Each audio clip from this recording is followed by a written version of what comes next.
Hi guys, I'm at Birmingham International Airport, just about to catch my flight to Malaga, Spain. Really looking forward to this trip, so stay tuned. Go ahead, sir. Look at that.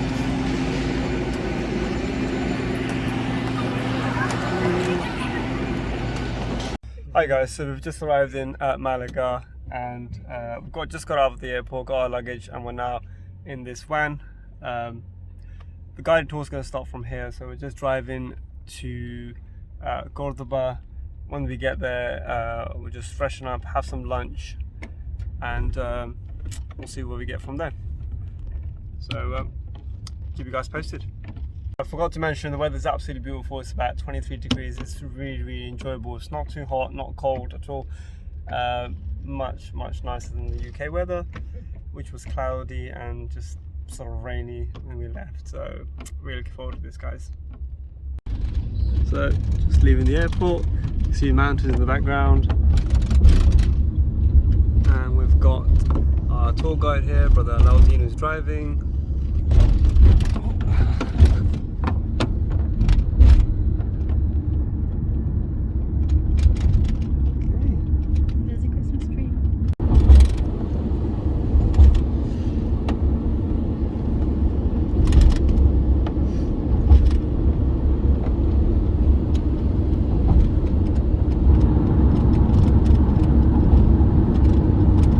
So we're just en route to Cordoba, which is about 2 hours journey, about 165 kilometers. So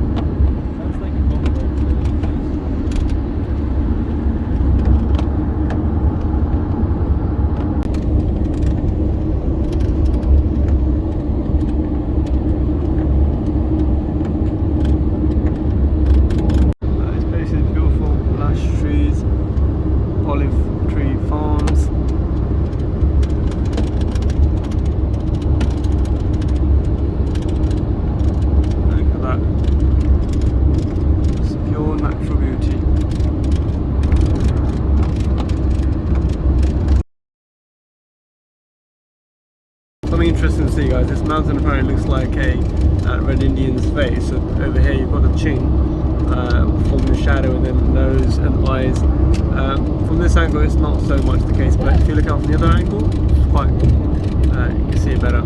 Okay, so we just stopped at a service station. This is our van for the day that we're travelling in. There's a petrol station, nice olive trees and palm trees, beautiful clear sky. And here is the service station. Just having a toilet break, and then we're back on the road again.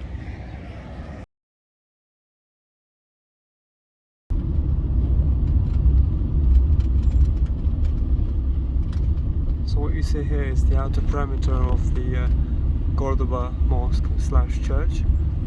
These walls are really old. Kind of like the exterior or the edge of that short old Cordoba Mosque, which you can see part of it there. Alright, so we just parked up, and this is part of the palace. Apparently some restaurant, little fountain, people eating. There's our tour guide, Mrs. and just trees everywhere.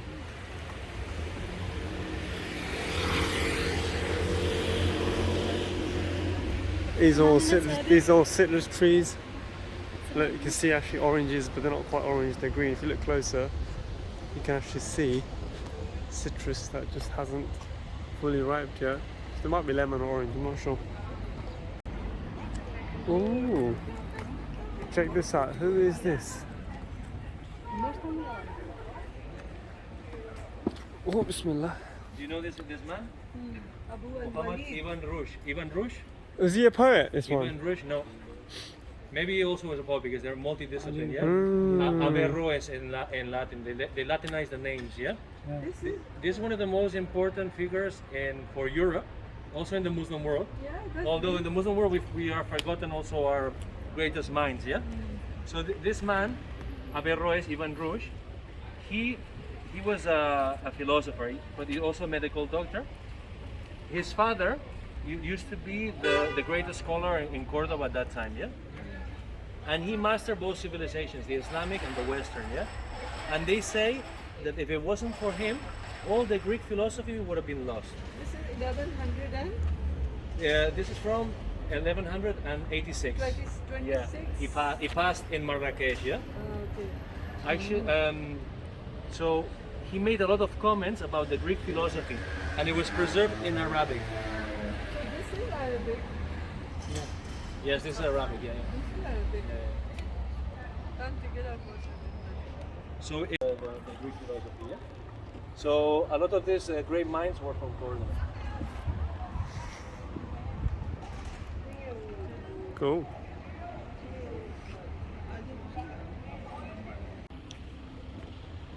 Set a moat to surround their castle.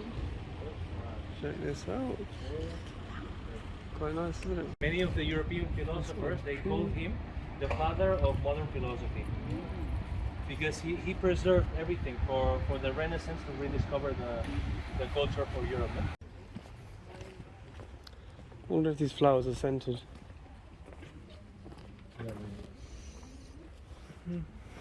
They have all these cables, eh? If they took them out, they'll look. They'll look much nicer.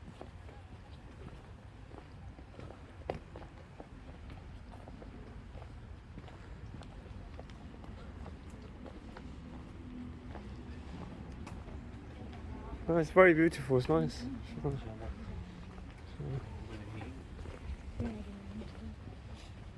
It's where the west meets the east also, no? Al-Andalus. Mhm. You see all these cultures mixing up into this soup.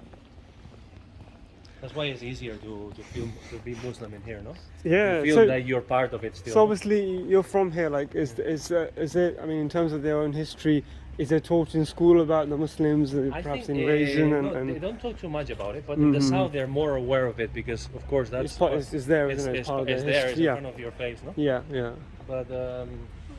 But in the north, I have a feeling that it's less taught. yeah. So even you think there's even within the people, like Spanish people in north and south, there is a bit of a difference as well. Yes, The yes, culture, yes. there's quite Because a- Al-Andalus borders were more in the south Right. most of the time, so they're more.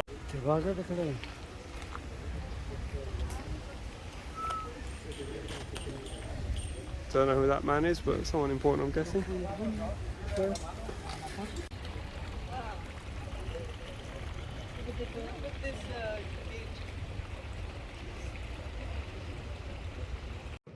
Right guys, so behind me is a building that used to be a university back in the Islamic era of Andalusia, or Cordoba, and even till this day it's actually still used as a university. So just thought I'd show it to you. But yeah, more importantly, we've actually finally arrived at our place where we're going to eat. Behind me, I am starving, so let's get some food.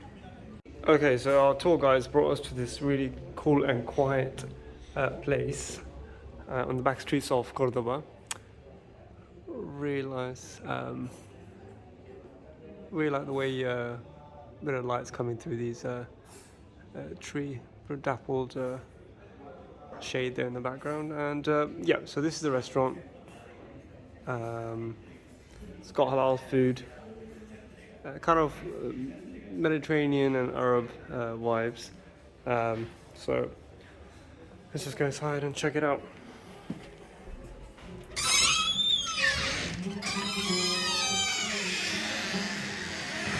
See, it's quite nice.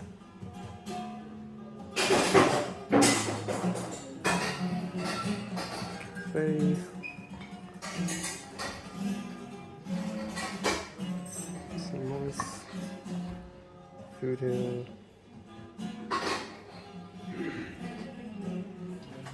Here's our chef. Hola. Hola, hello, welcome. Okay. Yeah, so we're just going to be sat over here and we'll be eating. It's got a really nice courtyard, loads of plants. Pretty cool. Okay, so I'm absolutely starving, so we just dug in without even starting the video. So here you got Andalusian salad. It's got olives. It's got some sort of cheese and sort of beetroot and some other mixed salad and with a bit of bread. Olives are absolutely beautiful. They're really fresh, even though they're not pitted. They're just amazing. So still waiting for some lamb skewers to come with rice and some falafel. So far, salad's banging, really nice. Okay, so the falafel's arrived as well. Looks good. Let's try these out then. See what they're all about.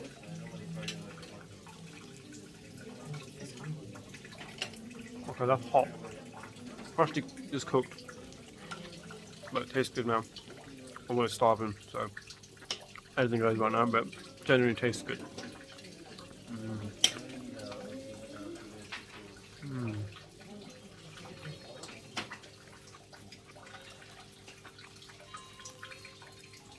Food is nice. And it's freshly cooked. And you get the most out of your food, man.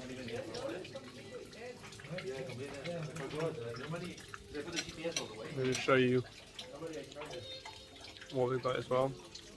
It's really nice. It's got like really nice, serene feel to it. Got a bit of a water fountain thing in the back. Really like it. Nice. So check this out. There's even a little mosque here as well, right next to the restaurant. We just, I just ate out, and you see behind me the placard. So that's the mosque. Here we need to pray as well after a meal. It's the perfect place.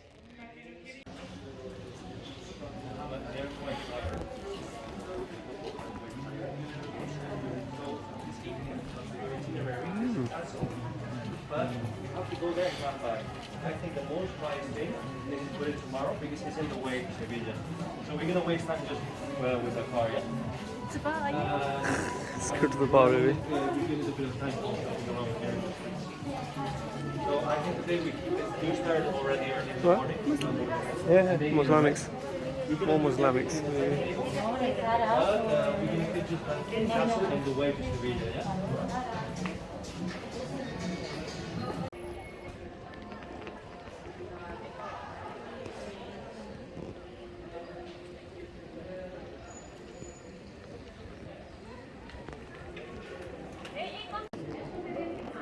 Right. Okay, I was looking for you. Oh, lovely. This is the moment when you say, oh my. Great, isn't it? Wow. This is amazing. Check this out. So we're inside Cordoba Mosque/Cathedral, and it is quite impressive. Best places. It's quite big. Okay. I will tell you, this is the right place. So tell us a little bit about this place then, a bit of history and... We will follow a chronological order. Chronological order, so that you understand what's going on here. I'd like to begin over there. Okay.